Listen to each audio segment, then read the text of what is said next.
Merhaba, Papatya Hırka'nın ikinci bölümüyle devam ediyoruz. Birinci bölümde motifleri birleştirdik ve tek bir parça elde ettik. Size şablon vermiştim. Oradaki şablon gibi tek bir parça elde ettik. Parçayı ikiye katladık ve bu şekilde hırka formuna getirdik. En son videonun bitiminde de etekten bileğe kadar birleştirdik ve ikinci bölümde lastik öreceğimi size söylemiştim. En başta yine bilgileri vermek istiyorum. Kartopu ipler kullandım ve 4 milim tığ kullandım. Siz pamuklu ipler kullanabilirsiniz. Yine pamuklu iple yaptım. Hırkayı da göstereceğim size. Üstteki hırkayı Alize Cotton Gold ile yaptım. Birinci bölümde beden ayarlamayı anlatmıştım. Motiflerimiz 13 santim ve üzeri ise kolları üçlü yapıyorduk. 13 santimden küçükse kolları dörtlü yapıyorum. Afrika menekşesi hırkada da öyle yaptım. Gül motifli hırkada da öyle yaptım. Burada da öyle yaptım. Sizin motifleriniz 13 santimden küçükse birinci bölümde de şablonu vermiştim. Yine paylaşacağım. Size verdiğim şablona göre motifleri birleştiriyorsunuz ve sonra yine benimle beraber ikinci bölümde bedenden ve kollardan lastik geçip işinizi bitiriyorsunuz. Bu bölümde artık beden genişletme ile ilgili bir şey yapamayız. 5 tane yan yana motifimiz var ve bunlar bizim beden genişliğimizi oluşturuyor. Yani siz hırkanızı ölçtünüz ya da size verdiğim yetişkin beden ölçü tablosuna göre bedeninizi buldunuz. Oradaki beden genişliğinizi 5'e bölüyorsunuz ve bir tane motifinizin en az o kadar olması gerekiyor. Biz artık yan yana motiflerimizi ekledik ve hırka formuna getirdik. Ama bu aşamada bile boyunu uzatma yapabilirsiniz. Bunları birinci bölümde anlatmıştım ama telafi etmek isteyenler olur diye tekrar burada da anlatmak istiyorum. Boyunu artırmak istiyorsanız her sıra için 9 tane motif örüyorsunuz ve etekten birleştiriyorsunuz. 9 motif örüyorsunuz, etekten birleştiriyorsunuz. İstediğiniz sıra sayısı kadar çoğaltabilirsiniz. Ben bunu kısa bir hırka yaptım. Siz pantolon arkasına gelecek kadar da örebilirsiniz. Dizinize gelecek kadar da örebilirsiniz. Ya da bileğinize gelecek kadar da örebilirsiniz. Sıra sayısını istediğiniz kadar çoğaltabilirsiniz. Ben yine size anlatabilmek için bir tane kol lastiğini ördüm.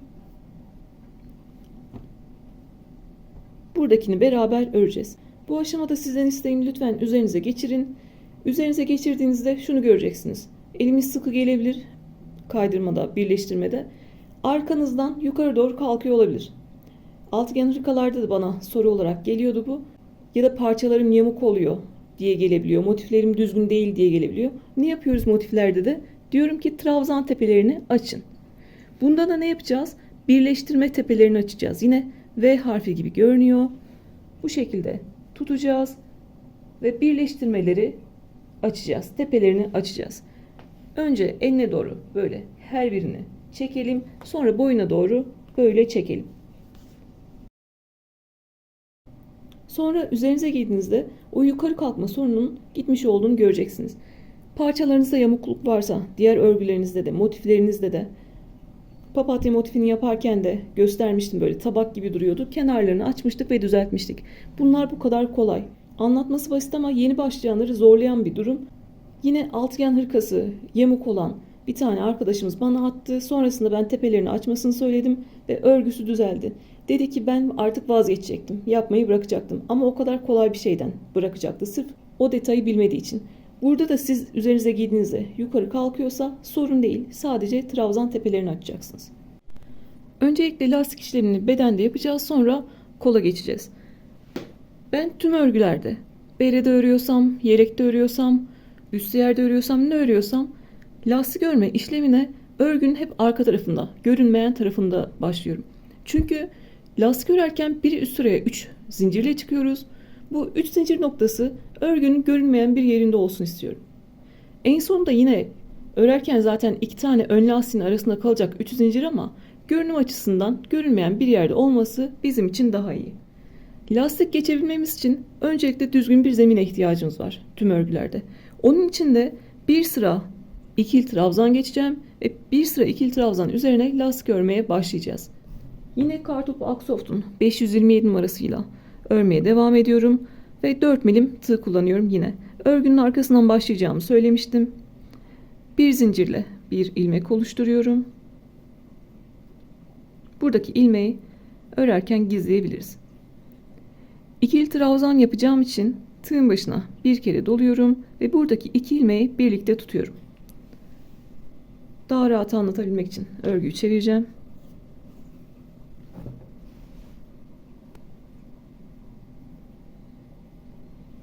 Örgünün arkasından istediğiniz bir yerden başlayabilirsiniz.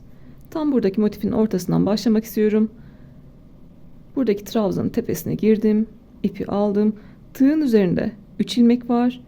İkisini birlikte alarak ikili trabzan yapıyorum. İkili trabzan için tığın başına doladım. Bir sonraki trabzanın tepesine girdim. İpi aldım. Tığın üzerinde 3 ilmek var. 2 ilmeği birlikte çektim. 2 ilmeği birlikte çektim.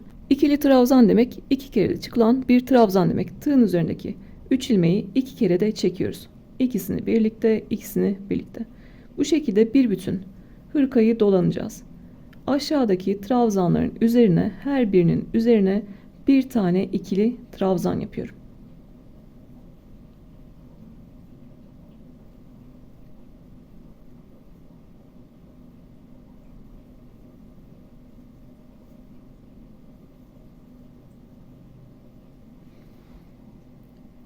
Köşeye kadar geldim. 2 zincirlik boşluğa kadar geldim. Tığın başına doladım yine. Köşeye de bir tane ikili trabzan yapıyorum. Trabzan üzerine ikili trabzan yaptık. Köşeye bir tane ikili trabzan yaptık. Birleştirme yerlerini düzeltmemiz gerekiyor. Zaten buradaki zemin düzgün. Bizim düzelteceğimiz bölgeler buralar. Bir bütün örgüyü ben örmeme rağmen burada 3 tane ikili trabzan çıkartırken burada 2 tane çıkarabilirim.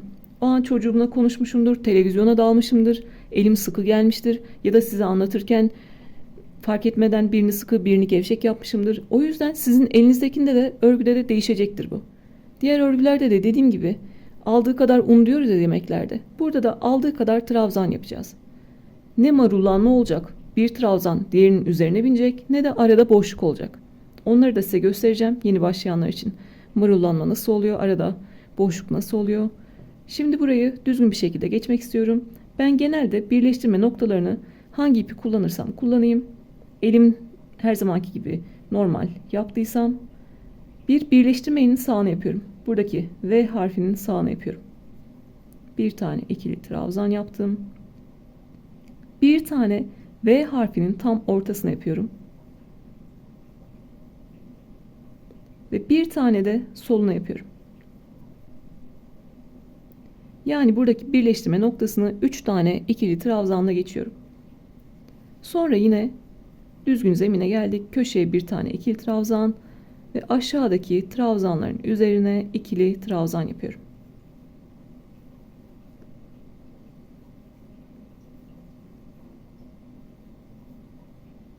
Bu şekilde gördüğünüz gibi ne üst üste biniyor ne de arada bir boşluk var. Aynı buradaki trabzanlar gibi görünüyor.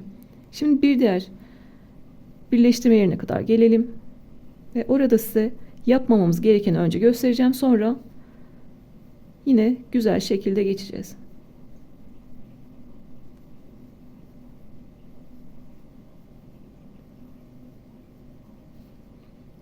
Bu ip tığa karışan bir ip. O yüzden elinizi ne kadar gevşek tutarsanız, ben zaten elim gevşektir hep.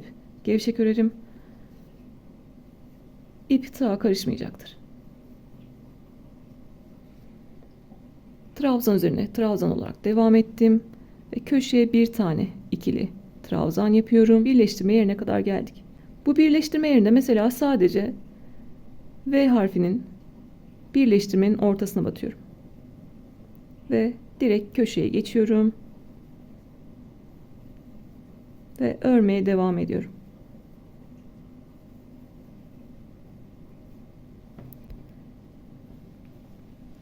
Gördüğünüz gibi burada boşluklar oluştu. Buralarda normalde birer tane daha trabzan olması gerekiyor. Örmediğim için buralarda boşluk oluştu. Bunu istemiyoruz. Bir üst sıralarda ben lastik ördüğümde yine bu boşluklar görünecek. Zaten kasma yapacak. Yeteri kadar batmadığım için. O yüzden boşluk yapmıyoruz.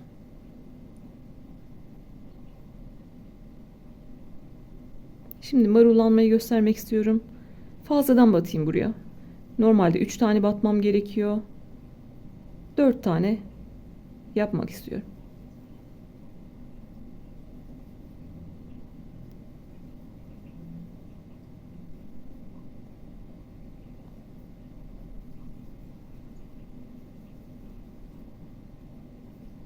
Kamerada net görünüyor mu bilmiyorum ama bakın burada düzgün bir görüntü var. Düzgün gidiyor. Buraya doğru geliyorum. Hatta tığla göstereyim. Böyle. Devam ediyorum. fazladan battığım yer görüyorsunuz. Bombelendi. Ben bir üst sırada da bunu yaptığımda benim lastik kısmım da bombelenecek. Onu istemiyorum. Yani marullanacak. Üst üste bir lastik görüntüsü istemiyoruz. Yeteri kadar trabzanla geçeceğiz. 3 tane gerekiyorsa 3 tane, 2 tane gerekiyorsa 2 tane. 3 tane yaptığımda marullanma oluyorsa 2 tane ile geçerim. 2 tane yaptığımda boşluk oluyorsa 3 tane ile geçerim. Burada önemli olan zemin düzeltmek. Herhangi bir sayı beklentimiz yok. Eşit olsun diye bir beklentimiz yok. Yine 3 tane ikili trabzanla geçtim. Gördüğünüz gibi herhangi bir bombelik yok. Ve devam ediyorum.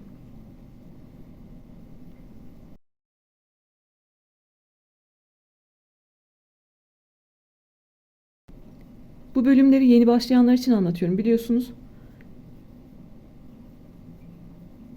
Bilenler hızlandırarak izleyebilirler.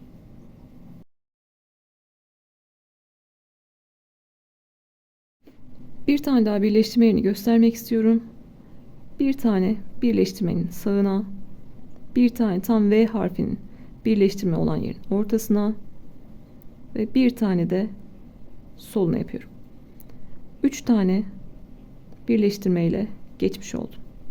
Ve sonra yine köşeye bir tane ikili trabzan ve trabzan üzerine trabzan olarak ilerliyorum. İkili trabzanlarla dolanıyorum. Bu şekilde köşeye kadar gelelim ve köşede artık etek ucumuzu yapalım. Sırttan ikili trabzan çıkarmaya başlamıştık ve etek ucuna kadar ilerledik. Birleştirme yerlerinden aldığı kadar 2 ya da 3 tane ikili trabzan çıkardık ve artık etek ucundayız. 2 zincirlik etek boşluğundayız. Size 2 tane etek ucu göstereceğim. Siz istediğinizi yapabilirsiniz. Size fotoğraflarını da paylaşırım. İstiyorsanız, ben kavisli olanı da çok seviyorum. Kavisli yapmak istiyorsanız köşeye 3 tane ikili trabzan yapıyorsunuz. Sonrasında yine trabzan üzerine trabzan örmeye devam ediyorsunuz. Kavisli isteyenler, fotoğraftaki gibi kavisli olsun diyenler köşeye 3 tane ikili trabzan yapacak. Buradakinde kavisli yapmıştım. Böyle yuvarlak bir kavis olsun istiyorsanız köşeye 3 tane ikili trabzan yapıyorsunuz. Ama geçen motifli yelekte gösterdiğim gibi köşeli bir etek ucu istiyorsanız o zaman da bugün de köşeli olanı yapalım. Tekrar onu göstermiş olayım. Kavisli istiyorsak 3 tane ikili trabzan yapıyoruz. Ve köşeli istiyorsak 2 tane ikili trabzan, araya 2 zincir ve 2 tane ikili trabzan yapıyoruz. Bu etek ucunda hem bir köşeli kavis vermiş oluyoruz hem de buradaki 2 zincir noktaları aynı şekilde ilerlemiş oluyor. Sonra yine trabzan üzerine ikili trabzan yapmaya devam ediyoruz. İki köşeyi de bu şekilde geçeceğiz. Burada sizin zevkinize bağlı kavisli ya da köşeli yapacaksınız. Sonrasında lastik geçmemiz aynı devam edecek çünkü.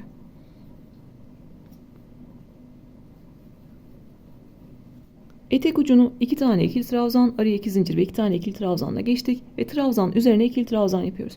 Buradaki birleşim noktalarını yine 2 ya da 3 tane ikili trabzanla geçiyoruz. Ne marullanma olacak ne boşluk olacak ve enseye kadar ilerliyoruz. Enseye kadar ilerleyelim. Ensede beraber devam edelim. Sırttan başladık. Eteğe kadar devam ettik. Etekte 2 tane ikili trabzan, araya 2 zincir, 2 tane ikili trabzan yaptık ve yukarı doğru devam ettik. 1, 2, 3, 4 tane motif ördük ve enseye geldik. Enseyi şimdi sizinle beraber öreceğiz. Ensede toplama işlemi de yapabilirsiniz. Yine düz şekilde ikili trabzanlar da çıkartabilirsiniz. Önlük süveterin mesela birinde toplama işlemi yapmamıştık. Fotoğrafını paylaşırım. Afrika menekşesi motifli olan da toplama işlemi yapmıştık. Bazı örgüler toplamayı ister, bazıları istemez. Yine ona göre devam edeceğiz. Burada dördüncünün sonunda köşeye bir tane ikili trabzan yapıyorum. Ve özellikle enselerde çok fazla yere batmıyorum. Ben burada da 3 tane batsam, burada da 3 tane batsam, ben burada lastik öreceğim için sonrasında ve burası toplanacağı için üzerimize giydiğimizde burada marullanma olacak. 2 tane ön lastik üst üste binmiş gibi görünecek. O yüzden çok fazla yere batmıyorum ensede. Diğer hırkalara da bakabilirsiniz istiyorsanız. Onlarda da o şekilde yapmıştık. Bir tane sağına batıyorum. İkili trabzan yapıyorum. Bir tane tam V harfinin, yani birleştirme yaptığımız yerin ortasına batıyorum. Bir tane ikili trabzan yapıyorum. Soluna batmıyorum artık. Burada 2 zincirlik boşluğun içine batıyorum. Tekrar sayıları vereceğim koltuk altına yaptığım gibi. Sonra burada birleştirme yerimiz var. Soluna battım. Bir tane ikili trabzan yaptım. Kendisine battım. Bir tane ikili trabzan yaptım ve köşeye geçtim.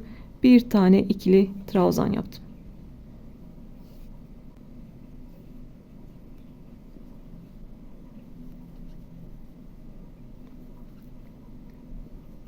Şöyle örerek size göstereceğim.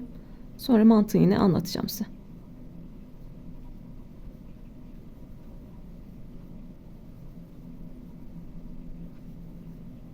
Bakın yukarı kadar geldik. Burası bizim ense bölümümüz. Gördüğünüz gibi buradaki fazla yere batmayarak bir toplama işlemi de yapmış olduk. Güzel bir kavis vermiş olduk. Ben burada fazla yapsaydım, orada size böyle tığla göstermiştim, böyle bir bombelik olmuştu. Burada da bombelik olacaktı ve üzerimize giydiğimizde, lastik ördüğümüzde arkada çirkin bir görüntü olacaktı. Diğer tarafta da aynısını yaptığımda yine daha net anlaşılacak. Şöyle de göstermek istiyorum. Buraya kadar geldik. 2 zincirlik boşluğa bir tane ikili trabzan yaptık en son. Siz de elinizde varsa şu an örgüleriniz, benimle beraber örüyorsanız kendiniz kontrol edebilirsiniz. En son buraya 2 zincirlik boşluğa bir tane ikili trabzan yaptık. Sonrasında birleştirmeyenin bir sağına battım. Bir de kendisine battım. Soluna batmadım. Soluna da batsam görüyorsunuz burada fazladan bir trabzan olacak ve üzerimize giydiğimizde bombeleşecekti. O yüzden soluna batmadım. 2 tane ikili trabzanla birleştirme yerini geçtim. Sonra köşeye bir tane ikili trabzan yaptım ve buradaki birleştirme yerinde 2 tane ikili trabzanla geçtim. Sonrasında yine aynı örme işlemimize devam ediyoruz ve bu güzel kavisi vermiş olduk. Diğer tarafta da şimdi aynısını yapacağız. Trabzan üzerine ikili trabzan yaparak devam edelim. Buralar önemli, o yüzden yeni başlayanlar da sıkıntı çekmesinler diye iki tarafı da göstermek istiyorum.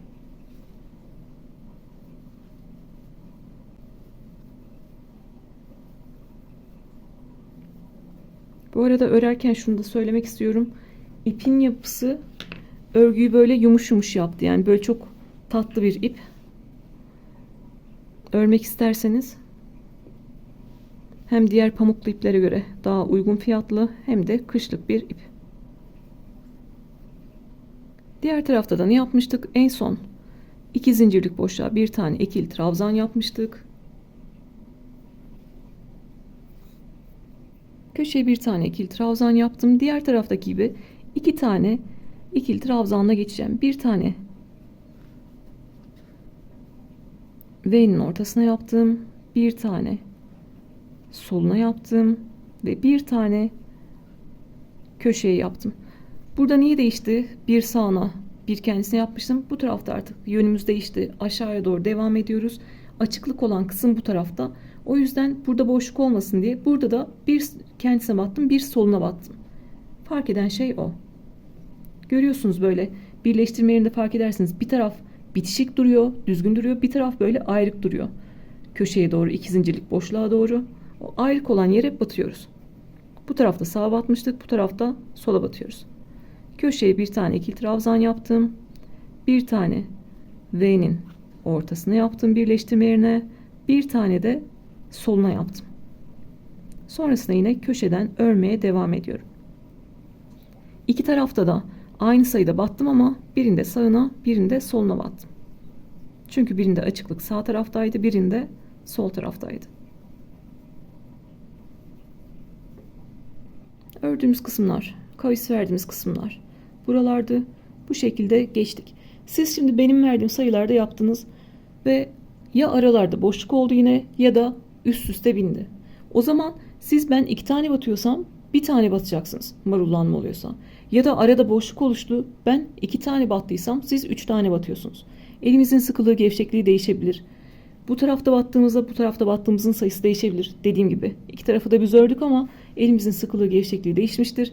Burada 2 taneyle geçeriz. Burada 3 taneyle geçebiliriz. İçinize sinmeyen şekilde bu ikili trabzanı tamamlamıyoruz asla. Çünkü sonrasında üstüne lastik öreceğiz. Bir bütün lastiği söküp sonrasında ikili trabzanı sökmektense bu ikili trabzan aşamasında gözümüze hoş gelmeyen yere kadar söküp sonrasında düzgün şekilde devam etmek daha güzel, daha garanti. İçinizde en ufak bile bir his varsa, ya şurası olmadı şu aşamada, şurada bile olmadıysa buraya kadar söküyorsunuz. Sonrasında örüp devam ediyorsunuz. Özellikle kendinize de yapıyorsanız zaten özenin ama satış yapıyorsanız asla böyle içinize sinmeyen şekilde devam etmeyin. Bu şekilde örerek sırttaki başladığımız yere kadar geliyoruz. Yine etek ucunu son kez göstermek istiyorum.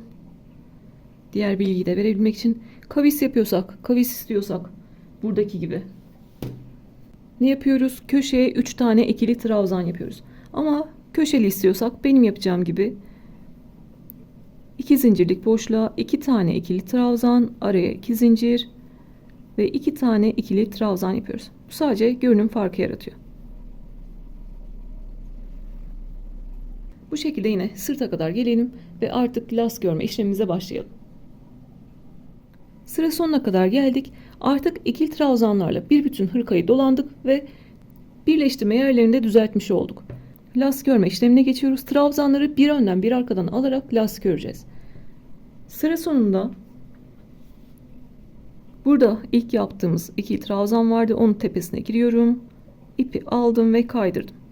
İkili trabzan örme işlemini bitirmiş olduk. Size en başta başlarken söylemiştim. Lastik örerken 3 zincirle yükseleceğiz diye. O yüzden zaten sırttan başlamıştık. Lastik örmeye 3 zincirle başlıyorum. 1, 2, 3 tane zincir çektim. Benden özellikle detaylı anlatmamı isteyenler var. O yüzden yavaş anlatıyorum. Lütfen yeni başlayanlarla kendinizi bir tutmayın. Biliyorsanız oynatma hızından hızlandırarak izleyebilirsiniz. 3 tane zincir çektim. Lastik örerken de ikili trabzanlar yapıyoruz. Ve bunların önden aldığımız ön lastik oluyor, arkadan aldığımız arka lastik oluyor. Önden aldığımız lastik önde görünecek, arkadan aldığımızda arkada görünecek. Bu 3 zinciri de arka lastik kabul ediyorum ki 2 tane ön lastiğin arasında kalsın ve bu zincir noktamız çok da belli olmasın. Bir sonraki trabzanı önden alıyorum. Önden almak demek trabzan tığın önünde kalacak demek. İpi aldığım tığın üzerinde yine 3 ilmek var. İkili trabzan örüyoruz. İkisini birlikte, ikisini birlikte. Tığın başına doladım. Bir sonrakini arkadan alıyorum. Arkadan almak demek de trabzan tığın arkasında kalacak demek. İpi aldım. Tığın üzerinde yine 3 ilmek var. İkisini birlikte, ikisini birlikte ördüm. Bir sonrakini önden alıyorum. İkili trabzan örüyorum. Bir sonrakini arkadan alıyorum. İkili trabzan örüyorum.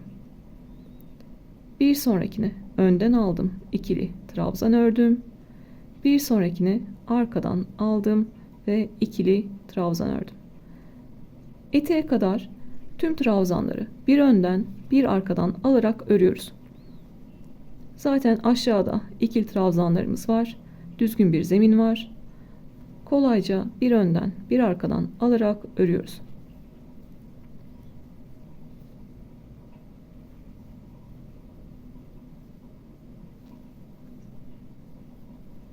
Birleştirme yerini geçip size göstermek istiyorum şöyle.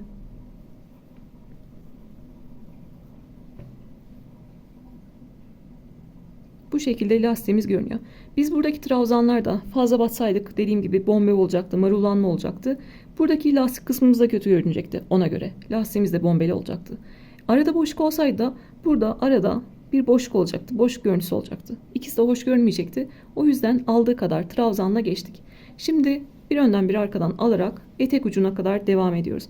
Etek ucunda yine bir önden bir arkadan alacağız ve burada 2 zincirlik boşluğa yine 2 tane ikili trabzan, araya 2 zincir ve 2 tane ikili trabzan yapacağız. Buradaki detayı da buraya gelince size anlatacağım.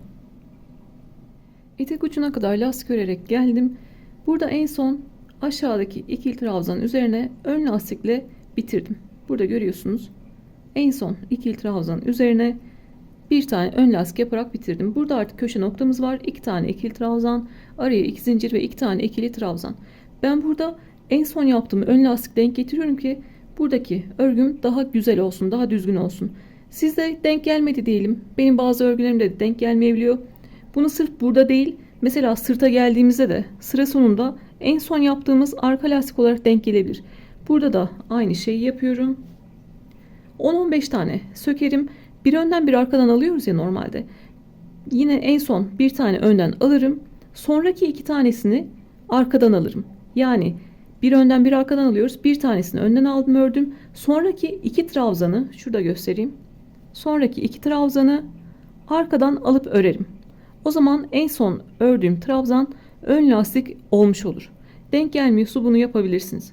Başka diğer yerlerde de denk gelmezse diğer etek ucunda ya da sırtta tekrar gösteririm. Ben bu köşedeki artırma işlemini yakadan başladığım örgülerde, kazaklarda nasıl yapıyorsam aynı o şekilde yapıyorum. Siz başka yerde başka şekilde gördüyseniz ya da başka şekilde biliyorsanız o şekilde de yapabilirsiniz. Benim yaptığımı da görün en sonunda. Hoşunuza böyle gidiyorsa böyle yapabilirsiniz. En son ön lastik olarak ördüm. Köşedeki 2 trabzana geldim. Bir arkadan aldım, ördüm ve bir önden aldım, ördüm. Aynı şekilde ilerledim. Köşeye geliyorum. Tekrar ne yapıyorum? 2 tane ikili trabzan, araya 2 zincir ve 2 tane ikili trabzan. Bu modeli şimdi böyle kurduktan sonra diğer sıralarda herhangi bir zorluk yaşamayacağız. Zaten önde gördüğümüzü önden alacağız, arkada gördüğümüzü arkadan alacağız. Artık sonraki sıralarda kaç sıra örersek örelim hep düzgün şekilde ilerleyecek. Öne denk getirelim, arkaya denk getirelim sorunumuz olmayacak. Köşede 2 tane ikili trabzan, araya 2 zincir, 2 tane ikili trabzan yaptım. Başlarken ön lastikle başlıyorum. Bir önden aldım, ikili trabzan yaptım. Bir arkadan aldım, ikili trabzan yaptım. Bir önden aldım, ikili trabzan yaptım. Bir arkadan aldım, ikili trabzan yaptım.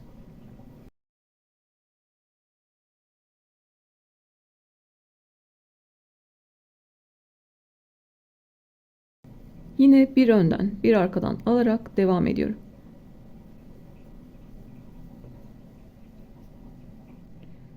Bu şekilde yukarı doğru devam edeceğiz. Burada size ilik açmayı göstermek istiyorum. Ben ilik açıyoruz. Normalde kıyafetlerimizi ilikliyoruz ya. O şeyin adını bile söyleyemiyorum. Dokunamıyorum da. Genelde yaptığım zaman da eşimden destek istiyorum. O kendisi dikiyor. Siz de haklı olarak diğer örgüleri yaptığımda ben herhangi bir ilik yeri açmadığım için nasıl yapacağız diyorsunuz. Onu burada size göstermek istiyorum. Normalde yazanları da yazılı olarak gösteriyordum. Ben ilik yerini bir tanesini buraya, bir tanesini de buraya açmak istiyorum. Birini tam burada ortaya, birini de tam burada ortaya açmak istiyorum. Benim üst üste böyle motiflerim. Siz boyunda uzun yaptıysanız nereleri açmak istiyorsanız oralara açabilirsiniz. Kaç tane açmak istiyorsanız oraya açabilirsiniz. Tam ortaya denk gelsin istiyorum. Böyle buradan başladım. Buraya denk gelsin ama arka lastik olarak kalsın istiyorum. Oradaki boşluk arka lastiğe denk gelsin. Bir arkadan aldım, ördüm. Bir önden aldım, ördüm. En son ön lastik yapıp bırakacağım. Bir tane daha ördüm. Şöyle yapsam çok mu yukarıda olacak? Evet, burada yapmak istiyorum. Siz de göz kararı nerede yapmak istiyorsanız orayı yapabilirsiniz. En son ön lastiği ördüm. Arada ilik yeri açmak istiyorum. Onun için de arada bir zincir çektim. Burada arka lastik yapacağım yeri bir zincirle geçtim. Orayı örmüyorum. Sonraki trabzanı önden alıp örüyorum. Ve burada bir tane ilik yeri açmış oldum. Onları da arka lastiğe denk getirmek istiyorum. Sonra yine bir önden bir arkadan alarak öreceğim. Yine ilik açmak istediğim yere kadar geleceğim. Delik açmak istediğim yere kadar geleceğim. Ve orada en son ön lastiği örüp bırakacağım. Ve bir zincir çekeceğim.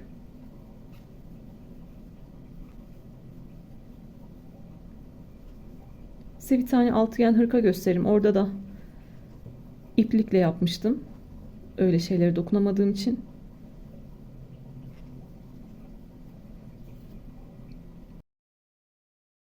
Küçüklükten gelme bir şey belki. Aranızda da benim gibi olanlar vardır.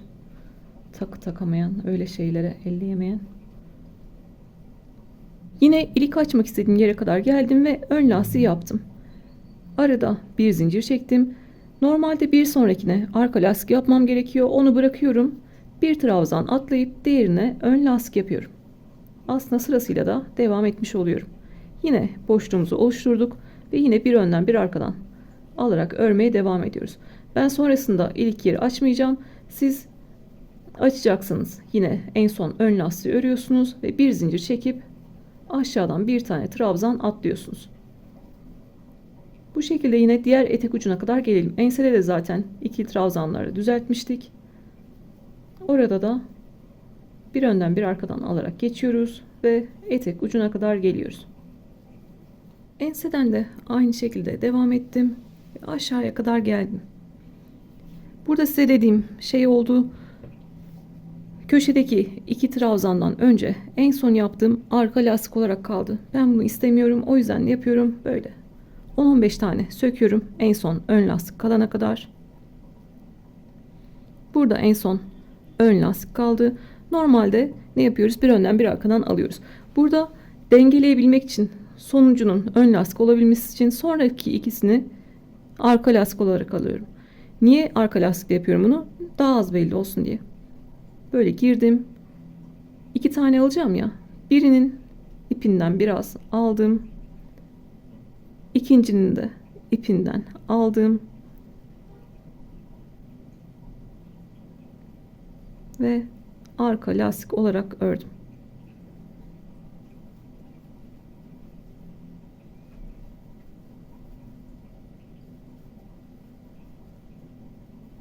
Üzerine lastik ördükçe zaten o kısımda çok belli olmayacak. Görüntüsü de bu şekilde. Baktığınızda gözle ayırt edilemeyecek. Zaten 2 tanesini arkadan aldım ama ne yaptım? Birinin ipinden bir parça aldım. Sonra birinin ipinden bir parça aldım. İkisini aslında sıkıştırmış oldum. Tek bir trabzan gibi örmüş oldum. Bunu ben kendi örgülerimde yapıyorum.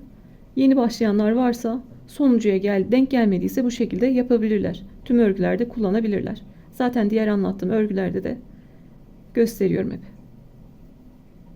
Şimdi sıra sonuna geldiğimde ön lastik olarak olmuş olacak.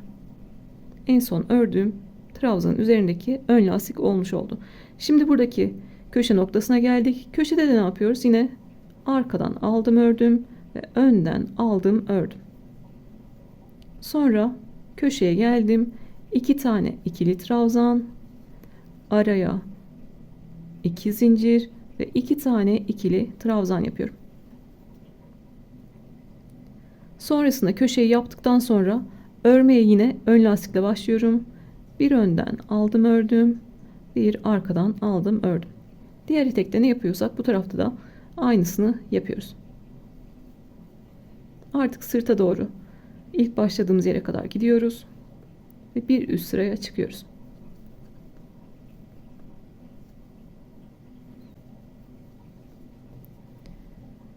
Bir üst sırada da aynı işlemi yapacağız ama ben size buradaki ilk yerini nasıl geçeceğiz onu göstermek istiyorum. Tekrar bir tane daha etek ucunu göstermek istiyorum.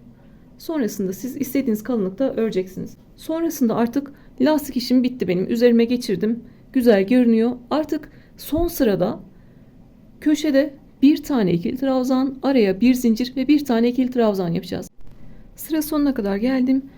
Son ördüğüm trabzan ön lastik olarak denk geldi. Bu arka lastik olsaydı 2 tane arka lastik yan yana olacaktı. Onu istemediğimiz için ne yapıyoruz? 10-15 tane söküyoruz. En son ön lastikte bırakıyoruz. Sonraki ikisini arka lastik olarak örüyoruz. Yani teke indirip örüyoruz. Sıra sonunda en başta yaptığım 3 zincir vardı. 3. zincirin içine giriyorum. İpi aldım ve kaydırdım. Birinci lastik sıramı bitirmiş oldum. Sonraki sıralarda hep aynı şekilde çıkacağız. 1, 2, 3 zincir çektim. Tığın başına doladım. Artık işimiz çok kolay. Önde gördüğüm trabzanı önden alıp örüyorum. Arkada gördüğüm trabzanı arkadan alıp örüyorum. Yine ikili trabzanlarla örüyoruz. Önde gördüğümü önden, arkada gördüğümü arkadan alıp örüyorum. Bir bütün hırkayı bu şekilde dolanacağız.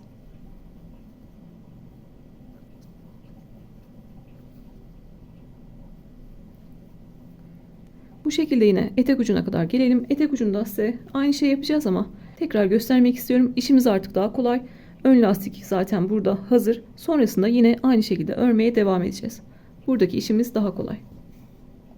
Bir tane de ilmek yerini göstereceğim. Sonra siz istediğin sıra sayısı kadar örmeye devam edeceksiniz. Yeter dediğiniz noktada beraber son sırayı öreceğiz.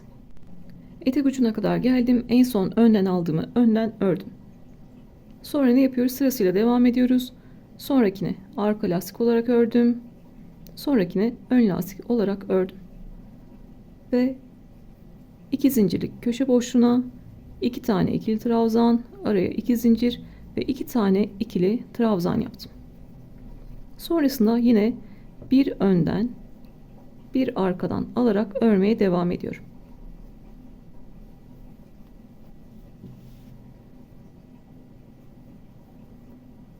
En son ön lastiği ördük. Buradaki boşluğumuza, bir zincirlik boşluğumuza bir tane ikili trabzan yapıyoruz. Bu da zaten arka lastik olarak kalmış olacak. Sonrakine önden arkadan örerek devam ediyorum. Bir sonrakini de göstereyim. Zaten 2 taneydi.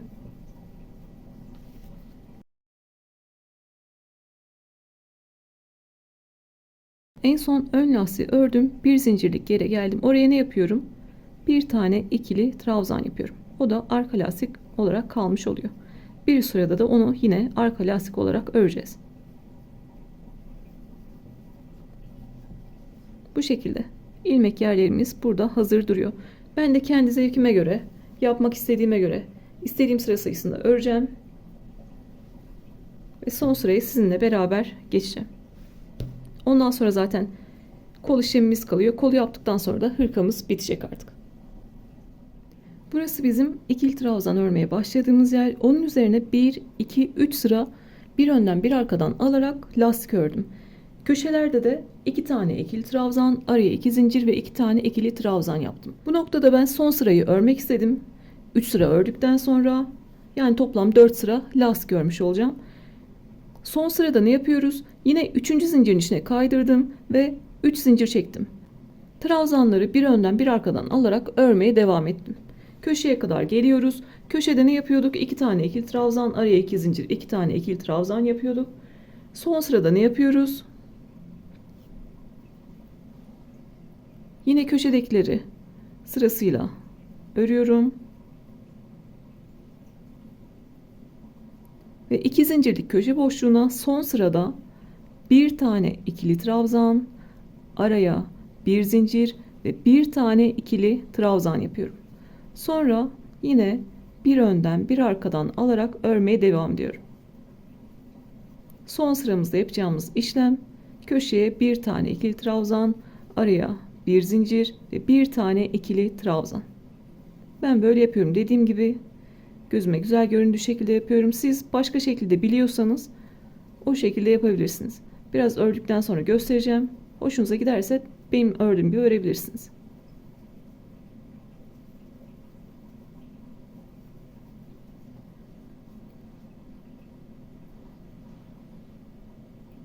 Etek ucu bu şekilde görünüyor. Mozaik motifli yelekte de aynısını yapmıştık. Çok şık oluyor.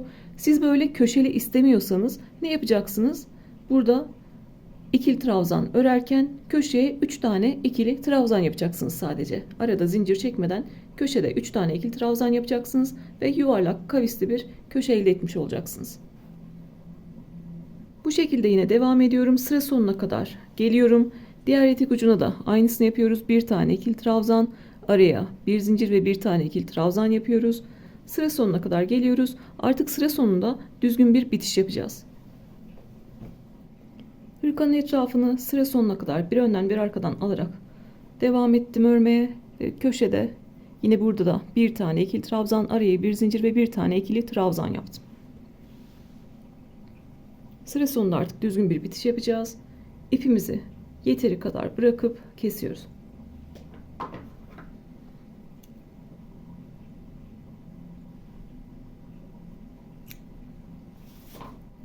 Tüm örgülerde, motiflerde düzgün bitişi gösteriyorum. Düzgün bitişten kastım kaydırmalarda olduğu gibi V harfi olarak görünüyor demiştim. Zincir ve trabzan tepeleri de V gibi görünüyordu. İç kanatlarını alarak birleştirmiştik. Yine aynı şekilde buradaki ikili trabzanların tepesi de V harfi şeklinde görünüyor. Ben burada sonda bir tane daha V harfi oluşturacağım ki bütün görünüm eşit olsun. Bunun için de bir üst sıraya çıkarken 3 zincir çekmiştik. Bu 3 zincire dokunmuyorum. Ön lastiğimiz var burada. Ön lastiğin tepesine arkadan giriyorum. Örgünün arkasından girdim. Tüm V harfini aldım. Yani iki kanadı da aldım. Trabzan tepesinin tamamına arkadan girdim. Buradan ipi aldım. İpi örgünün arka tarafına çektim. Burada da son yaptığım ön lastik var. İkili trabzan var. İki tane kanadı var. Biri dış yüzünde, güzel yüzünde, biri iç yüzünde, arka yüzünde. Arka taraftaki kanadına giriyorum. İpi aldım ve yine örgünün arkasına çektim. Burada bir tane daha V harfi oluşturmuş oldum. Bu şekilde daha net görünüyor. Burası bizim 3 zincir çektiğimiz noktalar. 3 zinciri atlayıp ilk ördüğümüz ön lastiğin tepesine arkadan girdik. İpi arkaya çektik.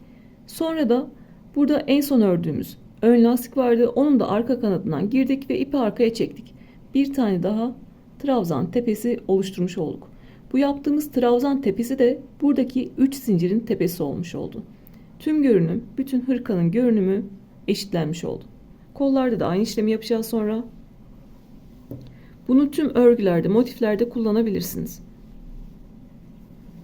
Zincir tepesi, trabzan tepesi fark etmiyor. Sonrasında kalan ipi arkadan temizliyorum. Çok fazla çekmiyorum ki trabzan tepesi daralmasın.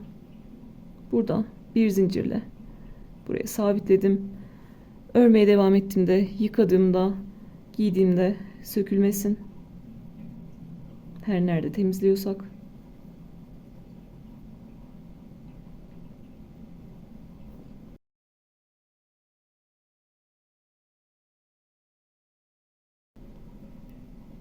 İpi yeteri kadar gizledikten sonra dışarıda kalan ipi kesiyorum. En son hoşunuza gitmedi diyelim, mesela lastiği sökmek zorunda kaldınız ya da boyuna sonradan motif eklediniz, ipleri sonradan aldınız. O zaman ne yapıyorsunuz? Yine buradan ipinizi çıkartıyorsunuz ve sökmeye başlıyorsunuz. Zaten arka tarafta görünüyor. Ön tarafta belli değil ama çok fazla arka tarafta görünüyor. Zincir noktası buradaki arka lastik gibi görünmüyor. Buradan sökmeye başlayabilirsiniz. Ne yaptık? Önce ikili trabzan geçtik. Üzerine ben 3 sıra lastik ördüm. Köşelerde 2 tane ikili trabzan, araya 2 zincir ve 2 tane ikili trabzan yaptım. Tamam dediğim noktada son sıraya geçtim. Yine lastik örüyoruz ama bu sefer köşede 1 tane ikili trabzan, araya 1 zincir ve 1 tane ikili trabzan yapıyoruz. Bununla beraber toplam 4 sıra örmüş oldum. Siz lastiğin kalınlığını ne kadar istiyorsanız o kadar örebilirsiniz. Şimdi artık kol detayına geçmek istiyorum. Burada kol anlatımına geçmek istiyorum. Özellikle ipimi kesmedim size bir şey anlatabilmek için. İşim bitti ama ipimi kesmedim. Ben yaptığım örgülerde satacaksam da yetişkinlerde 43-44 santim koltuk altından bileğe kadar yeterli geliyor. Sattıklarımda da herhangi bir sorun yaşamadım. Kendime yapıyorsam da herhangi bir sorun yaşamadım. Ama vücut yapılarımız değişebilir. Kol boylarımıza değişebilir. Bedenimize göre. O yüzden en son sırada yine 44 santim olsa da ipimi koparmadım. Üzerime geçirmeden herhangi bir bitiş yapmıyorum. Siz de yine 44 santim olana kadar ördünüz bu lastik kısmını. Üzerinize geçiriyorsunuz. Tamam dedikten sonra burası içinize siniyorsa, bileğinize bu şekilde geliyorsa o noktada artık benim gibi düzgün bir bitiş yapacaksınız. Size göstereceğim gibi düzgün bir bitiş yapacaksınız. Lastik kısmını neye göre örüyoruz? Benim motiflerim biliyorsunuz 13 santimdi. Buradan zaten 3 tane motif var. Burada birleştirmelerle beraber 38 santimlik bir uzunluğa ulaşmışım ben. Koltuk altından buraya kadar 38 santime ulaşmışım. Koltuk altından bileğe kadar 43-44 santim yeterli geliyor demiştim. Tek bir sayı verecek olursam 44 santim üzerinden ilerleyelim. Ben de 44 santim yaptım. Benim bu 44 santimin 3 tanesi zaten boyunun motiflerden geliyor. 13 santimlik motiflerim vardı. Birleştirme ile beraber 38 santimlik bir uzunluğa ulaşmışım. motifleri birleştirmemle beraber koltuk altından buraya kadar zaten 38 santime ulaşmışım. Ben geri kalan 44 santime kadar olan kısmı da lastik olarak ördüm. Sizde bu değişebilir mesela. Sizin koltuk altından buraya kadar, motif bitimine kadar 40 santim olmuştur mesela. Siz de geri kalan 4 santimlik kısmı lastik olarak örersiniz. Ben burada kol ağzında daraltma yaptım. Siz daraltma yapmadan bu şekilde bedendeki gibi bir önden bir arkadan alarak düz şekilde de örebilirsiniz. Yani o geri kalan 4 santimlik kısmı sadece bir önden bir arkadan alarak daraltma yapmadan da örebilirsiniz. Düz şekilde seviyor olabilirsiniz. Ben bazı motiflerimi küçük kullandıysam buradan buraya motif ölçüm 34 santim oluyor. Mesela 10 santim lastik örüyorum ve 44 santime tamamlıyorum. Bizim kaç santim lastik öreceğimiz buradaki motiflerimizin uzunluğuna bağlı. Ben de buradaki uzunluk 38 santim olmuş. 6 santimlik bir lastik örmüşüm. Sizde 35 santim olabilir. Ona göre örersiniz. 36 santim olur. Ona göre örersiniz. Ya da 42 santim de olmuş olabilir. Büyüktür motifleriniz. 42 santim olmuş olabilir. 2 santimlik düz bir lastik örersiniz. Daraltma yapmazsınız. Siz de ona göre örersiniz. Daraltma yapmadığım lastikleri de size gösteririm. Onlar da çok güzel oluyorlar. Siz de ona göre örersiniz. Yani özetle koltuk altından bileğe kadar ölçümüz en az 43-44 santim olması gerekiyor.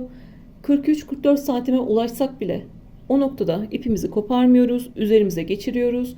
Baktık ki doğru noktada, bileğimizde olması gereken yerde, o zaman artık ipimizi koparıp düzgün bir bitiş yapabiliriz. Şimdi buradaki yaptığım aynı işlemi diğer tarafta da tekrarlayacağım. Ve daraltma yapmayanlar nasıl yapacak onu da tekrar size söyleyeceğim. Siz de ona göre yapabilirsiniz. Bu tarafta ne yapıyorsak diğer tarafta da aynı işlemi tekrarlıyoruz. Burası bizim kol kısmımız. 3 tane motif var toplam. Yine lastik geçebilmek için bir sıra ikili trabzan öreceğiz. Çünkü buradaki birleştirme noktalarını düzeltmemiz gerekiyor. İkili trabzan örmeye nereden başlıyorduk? Böyle görünmeyen bir yerden başlıyorduk. O yüzden koltuk altından itibaren devam ediyorum. Buradan başlamak istiyorum. Bir zincirle bir ilmek oluşturdum. Tığın başına doladım. İkili trabzan yapacağım için. Buradan son trabzanın üzerinden başlayabilirim. Sırasıyla ikili trabzan örüyoruz.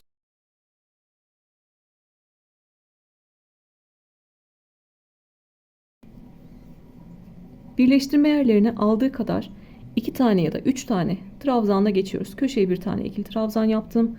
Birleştirme yerinin bir sağına yaptım. Buradaki ilmeği de gizliyorum.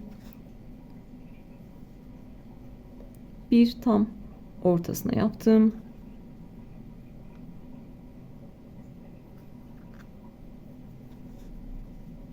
Bir tane de soluna yaptım. Ve sonrasında yine aynı şekilde örmeye devam ediyorum. Bedende ördüğüm gibi devam ediyorum. Sıra sonuna kadar gelelim ve ilk sırada yine lastik öreceğiz ama bu sefer daraltma yapacağız. Daraltma yapmayacaklar nasıl devam edecek onu anlatacağım. Belki sizin 1-2 santimlik bir lastik örmeniz gerekecek ve kolda daraltma yapamayacaksınız. O yüzden düz şekilde örmeniz gerekecek. Sıra sonuna kadar geliyorum. Yine sıra sonuna kadar geldim. İlk yaptığım ikili trabzanın tepesine kaydırdım ve artık lastik örmeye başlayabilirim. Lastik örerken ne yapıyoruz? 3 tane zincir çekiyoruz ve bunu da bir tane arka lastik kabul ediyoruz. Sonrasını ön lastik olarak örüyoruz. Düz şekilde devam edecekler ne yapacak? Bir tane önden alıp örecek, bir tane arkadan alıp örecekler. Sıra sonuna gelecekler. Yine 3 zincirin tepesine kaydıracaklar. Bir üst sıraya geçecekler. 3 zincir çekiyorsunuz. Yine bir önden bir arkadan alarak örmeye devam ediyorsunuz. Yani bedende yaptığımız işlemi burada tekrarlıyorsunuz. Belki sizin mesafeniz az kalmıştır. Daraltma yapamazsınız. Benimle beraber daraltma yapacaklar. 3 zincir çektiler. Yine önden arkadan alacağız ama bu sefer 2 tanesini önden 2 tanesini arkadan alacağız. Yani trabzan sayısını yarıya düşürmüş olacağız. Kolu daraltmış olacağız. Sonraki 2 trabzanı önden aldım. Lastik ördüm. Sonraki 2 trabzanı arkadan aldım. Lastik ördüm. 2 önden aldım. Lastik ördüm. 2 tane arkadan aldım. Lastik ördüm. Sıra sonuna kadar 2 tane önden alıp örüyoruz. 2 tane arkadan alıp örüyoruz. Bu bizim daraltma sıramız, sadece bir sıra olacak. 2 tane önden, 2 tane arkadan alıyoruz. Sıra sonuna nasıl daraldığını göreceksiniz. Sıra sonuna kadar 2 önden, 2 arkadan alarak örmeye devam edelim.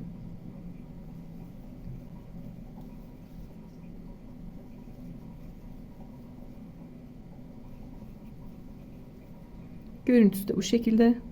Sıra sonuna kadar gelelim. Sıra sonuna kadar geldim. En son 2 tane trabzan var. Onları da önden alarak ördüm. Sizde burada bir tane daha trabzan kalırsa fark etmez. Zaten 2 tane trabzan arkada olacaktı. 2 tanesini önden alırsınız. 3. zincirin tepesine kaydırırsınız. 2 tane trabzan arkada kalmış olur. En son önden 2 tane aldım. Ve 3. zincirin tepesine, içine kaydırıyorum. Bir üst sıraya 3 zincir çekerek çıkıyorum. Artık bedende olduğu gibi kaç sıra örersek örelim. Önde gördüğüm trabzanı önden alıp örüyorum. Arkada gördüğüm trabzanı arkadan örüyorum. Sadece bir sırada daraltma yaptık. Sonrasında yine bir önden bir arkadan alarak örmeye devam ediyoruz. Daraltmayı gösterecektim, onu unuttum. Kolumuz da bu şekilde daralmış oldu. Yani trabzan sayımız yarıya düşmüş oldu. Sıra sonuna kadar yine bir önden bir arkadan alarak devam edeceğiz ve 3 zincirin içine kaydırıp tekrar bir üst sırayı öreceğiz. Kaç sıra örersek örelim bir önden bir arkadan alarak örüyoruz. Ben burada kaç sıra örmüşüm? Burası ikili trabzan ördüğüm yer, burası daraltma yaptığım yer. Daraltmadan sonra 1, 2, 3, 4, 5, 6, 7, 8, 9, 10. 10 sıra bir önden bir arkadan alarak örmüşüm. Bakın burası ikili trabzan ördüğümüz yer. Zemin düzeltmek için burada 2 önden 2 arkadan almıştık. Daraltma yaptığımız yer. Burası artık bir önden bir arkadan almaya başladığımız yer. 1, 2, 3, 4, 5, 6, 7, 8, 9, 10. 10 sıra bir önden bir arkadan alarak öreceğim. Benim 44 santime ulaştı. Siz de kendinize yeterli gelecek kadar örüyorsunuz. Bir önden bir arkadan alarak üstünüze giymeden asla bırakmıyorsunuz. İpinizi kesmiyorsunuz. Üstünüze giydiğiniz, tamam dediğiniz noktada artık beraber düzgün bir bitiş yapıyoruz. Ben kolda da artık birinci sıraya başladım. Bir önden bir arkadan almaya. Bunu 10 sıra yapacağım ve sizinle beraber artık ipimizi koparacağız. Ve sonrasında zaten hırkamız bitmiş olacak. Diğer kolda yaptığım gibi burada da bir sıra ikili trabzan yapmıştık. Üzerine bir sıra daraltma yaptık. 2 önden 2 arkadan alarak ve sonra üzerine 1, 2, 3, 4, 5, 6, 7, 8, 9, 10. 10 sıra lastik ördüm. İki tarafta da eşit şekilde ilerledim. Şimdi burada yapacağım işlem yine sıra sonunda artık siz de bileğinize ölçtünüz, üzerinize geçirdiniz. Tamam dediğiniz noktada kaç sıra ördüyseniz artık düz lastikte yaptıysanız, böyle daraltmayla da yaptıysanız yine sıra sonumuz, bitişimiz aynı olacak. Bedendeki gibi hırkanın arkasına yaptığımız gibi düzgün bir bitiş yapacağız. İki kolda da göstermek istiyorum. Hem de iyice kavranmış olur. Ne yapıyoruz? Burada 3 zincir çekmiştim. 3 zincire dokunmuyorum. İlk yaptığım ön lastiğin tepesine arkadan giriyorum. Tüm V harfini aldım. İpi aldım ve arkaya çektim. Burada da son yaptığım ön lastik var. Onun da sadece arka kanadını alıyorum.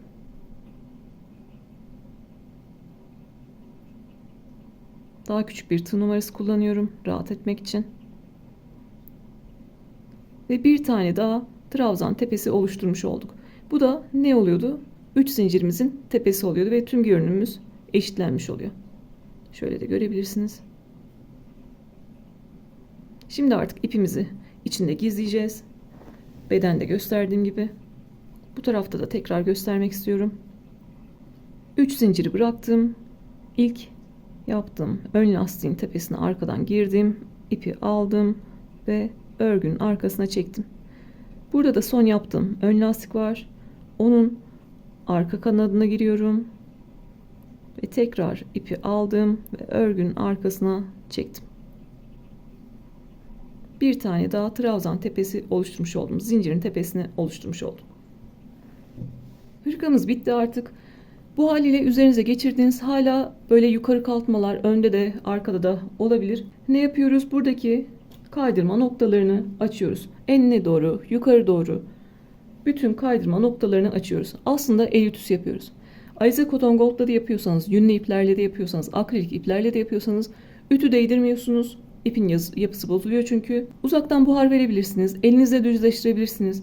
Bunu belki halı altına koyamazsınız. Motifleri, kabartmaları bozulmasın diye. Minder altına koyabilirsiniz. Bu aşamada ben de el ütüsü yapacağım. Böyle açmadığım yerler varsa tepeler. Onları açacağım. Elimin ütüsüyle katlayacağım ve bırakacağım.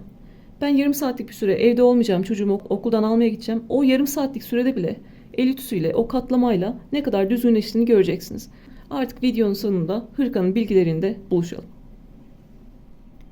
Bu şekilde 20 dakika bile sürmedi. Buradaki kaydırma yerlerini açmıştım dediğim gibi ve katladım. Ve örgüyü açıyorum.